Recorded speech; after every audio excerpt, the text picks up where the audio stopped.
স্বাগত। তৈরি করছি পনির মাছের ঝোল। কালো জিরে ফোড়ন দিয়েছি, আর আজকে বড়ি দেইনি, আর অন্য কিছু দেইনি। এবার দিলাম জিরে বাটা, ভাজা জিরে বাটা আর একটু ময়দা, এটা দিয়ে দিলাম আমি। আচ্ছা, মাছটা আমি নুন হলুদ সব দিয়ে লঙ্কা দিয়ে ভেজে নিয়েছি। এবার আমি ঝোলটা করলাম।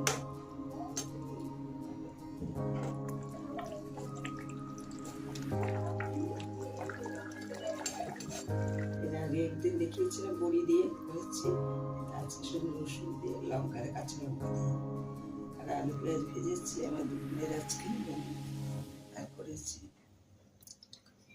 কালো জিরে ফোড়ন দিয়ে জিরে বাটা দিয়ে পনির মাছের ঝোল। ভালো লাগলে লাইক করুন।